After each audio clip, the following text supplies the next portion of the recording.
the original Last of Us is my favourite game, last generation, and one of my favourite games of all time. The story was amazing, the graphics were some of the best I'd ever seen on consoles up until that point, and the characters were some of the most compelling and interesting characters I'd ever seen in a game. And the gameplay, even though it wasn't perfect, was still very fun and satisfying.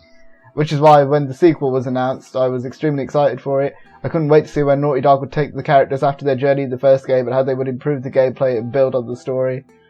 And when it comes to certain aspects, this game delivers, but there are certain things in the game that cause what could be a great game to just be a pretty good but not completely satisfying sequel.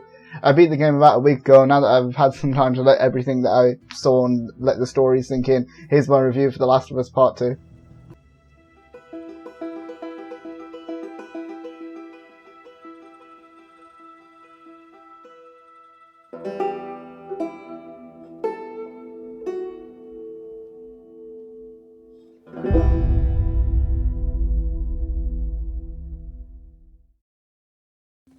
From a technical standpoint, this game is a masterpiece. Graphically, it's definitely the best, top 5 best looking games of this generation, in my opinion. The water effects, the grass, the character models, everything in the game, from a graphical standpoint, looks amazing, and it sometimes even borders on being photorealistic. Naughty Dog have shown again that they're the masters of getting the most out of what a console's hardware can offer, and they made one of the most beautiful worlds that I've ever seen in a game. Even the sound design has got an upgrade from the first game, with things like shattering glass sounding superb, especially when playing with headphones, which is something I definitely recommend anyone who plays this game does. So graphically and from that sort of technical standpoint, it's just a masterpiece, it's perfect. The gameplay has also seen a lot of updates with new craftable items and gameplay mechanics such as dodging during hand-to-hand combat and being able to go prone, adding new and interesting ways to approach certain scenarios, such as the scene where there are infected and human enemies in the same area, and you can use your environment and the things around you to pull off some really satisfying moves.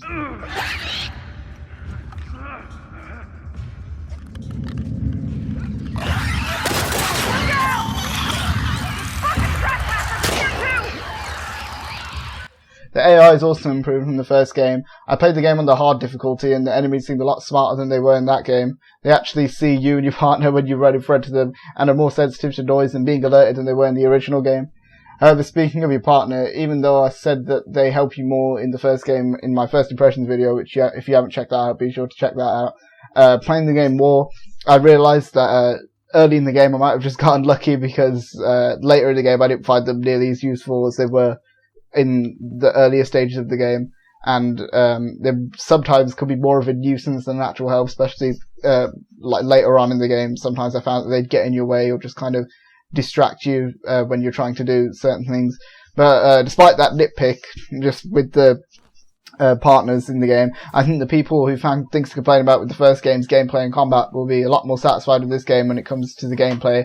And the new addition of infecteds, like new types of infected such as the Shamblers, round out what in my opinion is one of Naughty Dog's best and most refined games when it comes to the gameplay.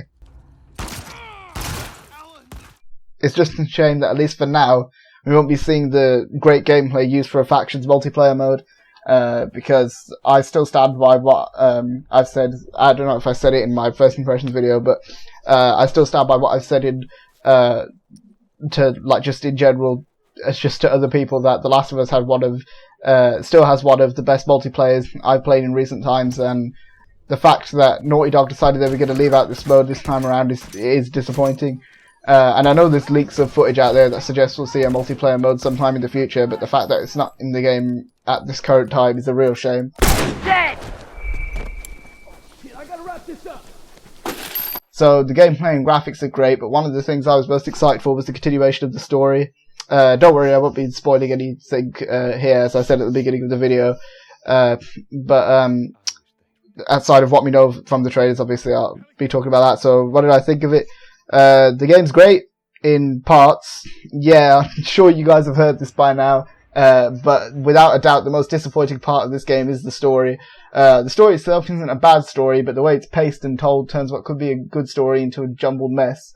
With the exception of one decision in the first half that I didn't feel like I felt it didn't make any sense.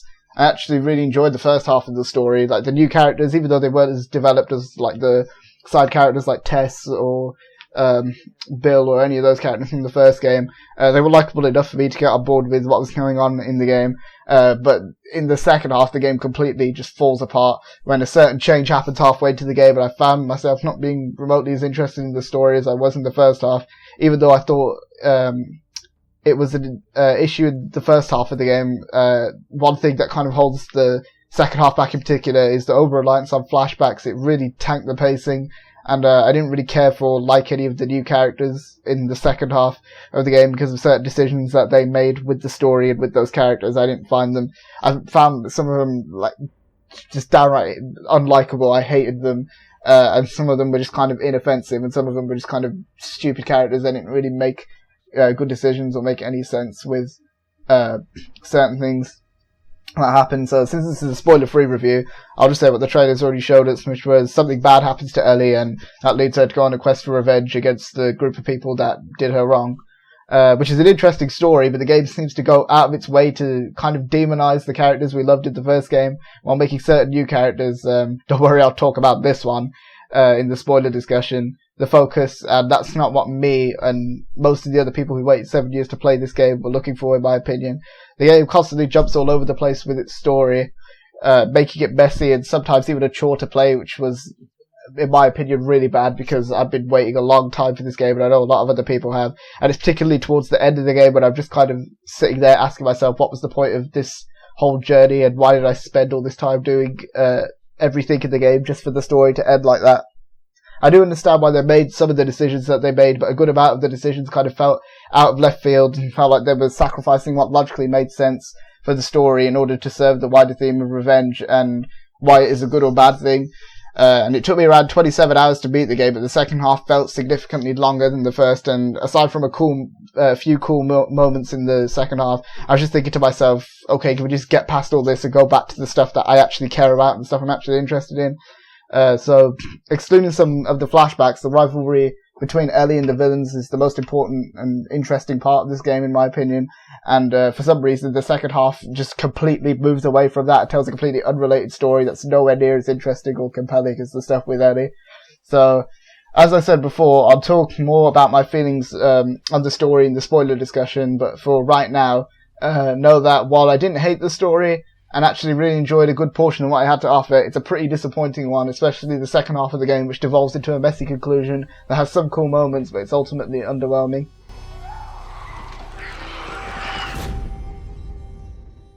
Don't care. Having waited 7 years for this game, I knew it wouldn't be able to please everyone, so I went in with an open mind, and by the end of the game, although not over the moon with how it turned out, I still enjoyed a lot of the time I spent playing The Last of Us Part 2. The first half offered a lot of enjoyment, and the expertly crafted gameplay and beautiful environments kept me engaged throughout the whole game. But the second half of the story was just dragged out and overly long, and a lot of it felt mostly irrelevant to the main story, and I thought the time they spent during that half could have been used better elsewhere in the game for different segments. So overall, I'm going to give The Last of Us Part 2 a 7.5 out of 10. You think I'd let you do this on your own?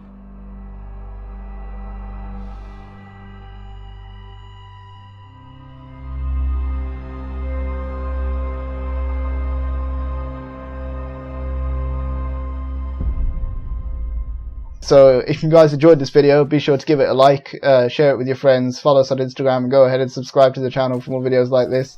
Thanks for watching, and I hope to see you guys on my next Last of Us video, where I'll be discussing the spoilers for this game and the things that I disagreed with and things that I liked with the story and didn't like. So thanks for watching, guys. I'll see you next time. Goodbye.